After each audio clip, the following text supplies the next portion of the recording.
Marah itu adalah di antara berbagai macam emotion, marah tuh energi besar sekali gitu loh. Iya, jadi Marah tuh energi besar. kayak misalnya adik gue ini contoh adik gue juga ya. Adik gue itu anaknya main bola gitu. Nah, main bola mewakili sekolah. Nah, terus di sekolah guru sama orang tua yang lain terlalu mendorong agar menang. Kalau kalah tuh dimarah-marahin. Sampai akhirnya ada yang pulang itu tuh takut karena kabar yang dia bawa itu timnya kalah gitu. Nah, bagi adik gue itu tuh enggak banget, what's wrong with losing gitu kan. Dan entah kenapa adik gue tuh marah banget sampai sekarang bikin sekolah bola sendiri. Asli. Tuh, salah satu contoh cara lain mengkonversi rasa marah. Sekarang adik gue tuh bikin sekolah sepak bola anak sendiri. Karena value-nya nggak cocok gitu sama kebanyakan sekolah-sekolah lain yang mengejar prestasi fata morgana, piala-piala segala gitu loh. Sementara yang penting itu good attitude-nya, mental lo. Nah, satu lagi nih kalau gue pengen boleh sharing ya, karena gue tuh berpikir gini gitu. Pengen tuh banyak orang tuh berpikir bahwa modal yang paling underrated kalau menurut gue ya, itu tuh otak. Otak tuh modal yang paling underrated gitu. Jadi kalau misalnya ada orang, aduh saya mah otaknya udah karatan, nggak bisa lagi belajar apapun, nggak bisa. Nah, gue tuh berharap tuh orang-orang yang melabel dirinya sendiri seperti itu tuh berubah. Enggak gitu, otak kita tuh fleksibel. Mulai dari terapi baca 3 artikel sehari, ganti podcast yang ditonton, jangan yang gosip-gosip mulu, ganti gitu. Lama-lama kan lemes sendiri ini, bisa nerima hal-hal yang lebih kompleks lagi gitu loh. Karena kepentingan gue sebagai edukator itu adalah agar semakin banyak UKM ataupun entrepreneur di Indonesia itu tuh willing untuk naik kelas. Dan naik kelas ini nggak mudah. Masalah yang dihadapi itu akan makin kompleks, sehingga ilmu yang harus dibekali juga emang kompleks gitu. Jadi kalau rasa toleransi terhadap kompleksitas itu tuh pendek. Patience. Indonesia akan jadi negara konsumen terus aja udah.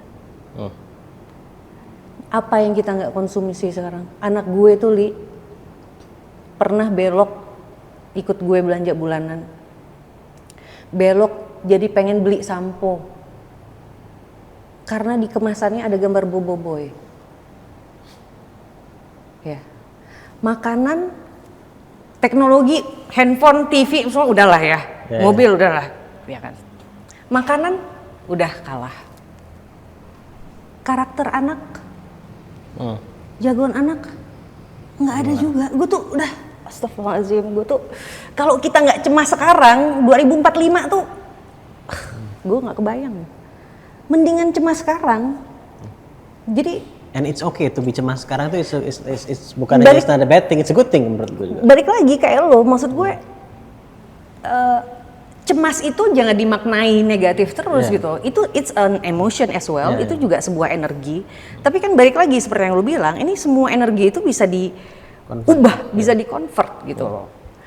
Nah, kalau gue tuh sekarang posisinya cemas, makanya gue jadi bergerak terus gitu loh. Gue ngajak lo, ajak gue podcast lu dong, kita ngobrol yuk gitu. Gue jadi bergerak terus karena pendorongnya juga rasa cemas ini gitu loh. Gitu. Kalau kita nggak melakukan something extraordinary sekarang, 2045 tuh emas apa cemas gitu.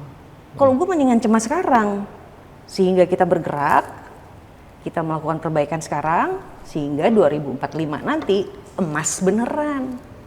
Jangan telat cemasnya. Bukan emas hanya karena jumlah tahunnya aja. Jangan telat cemasnya gitu loh, ngerti gak? Itu sih, jadi audiens ini nanti memaknainya bukannya Bu Dewi ini menyebar kecemasan, bukan seperti itu gitu loh, tapi ini maknai kecemasan yang sehat gitu loh. Gitu loh. Itu bisa jadi, mudah-mudahan bisa ngasih purpose juga ke orang-orang. Dan dari kecemasan itu ketika diproses bisa berubah menjadi harapan. Dan harapan itu sesuatu yang positif juga, dan itu sama-sama bisa menghasilkan energi yang tadi panjang sekali. Dan menjalaninya juga tidak semelelahkan ketika bahan bakar itu marah terus gitu. Yeah. Kan? Ketika bahan bakar utama adalah marah, mungkin in the short term, dalam jangka pendek itu memang yang dibutuhkan. Tapi it's a long game gitu kan.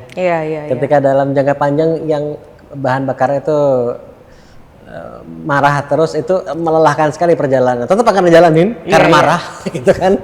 Tetapi at the same time capeknya jadi lebih.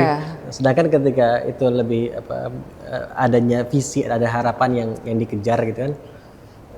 Ya of course ada naik turun, ada frustasi tetap ada, tapi yang bahan bakar utamanya. Ini kalau hope, gitu. nyambut lo, ya misalnya gue cemas nih sekarang. Indonesia bakal jadi target konsumen begitu banyak produk atau perusahaan asing gitu ya. Tapi gue punya harapan. Kalau kita cemas sekarang, mudah-mudahan 10-20 tahun lagi ada perbaikan, dan Dewi Meisari yang per detik ini cuma bersyukur jadi orang Indonesia.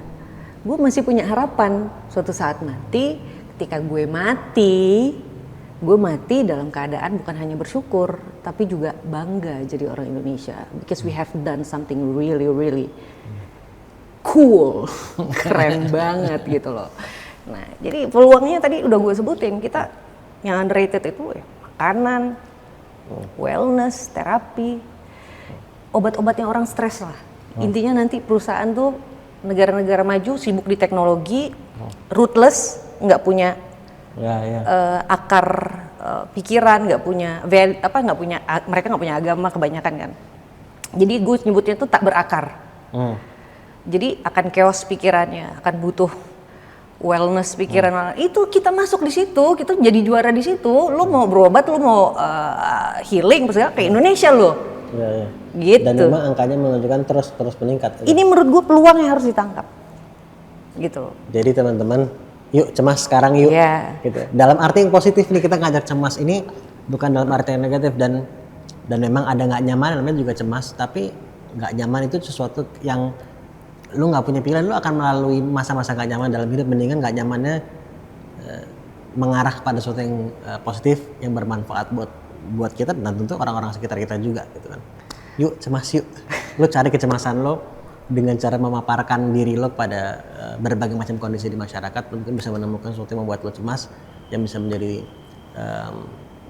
dorongan tadi, drive, jadi tujuan itu tadi gitu. Kalau gue boleh nambahin dikit, yuk maknai kecemasan dan tekanan sebagai proses kita menebalkan kekuatan untuk tumbuh jadi intan yang kuat, yang tahan banting. Itu ya, intan kan lahir dari banyak tekanan di bumi kan. Jadi kalau gue sekarang tuh, kalau gue lagi stres pas segala gitu, I'm stress. Tapi dalam kestresan gue itu, gue ada kayak consciousness, oke, ini proses gue menderita ini adalah proses gue untuk naik kelas, karena dikasih tekanan yang lebih susah dari sebelumnya. Dan pemaknaan seperti itu membuat gue tuh menghadapi stres sama menghadapi kecemasan tuh, ibarat kata ini kecemasan gue nih. Jadi kayaknya dia tuh jadi bola yang kadang-kadang mengacau-ngacaukan batin gue gitu, tapi gue kayak gue gini, tenang, santuy. Jadi like a friend gitu loh. Jadi itu sih kalau bisa kita maknai kayak gitu. Jadi nggak semua anxiety is not always bad, seperti yang gue bilang, gue setuju banget.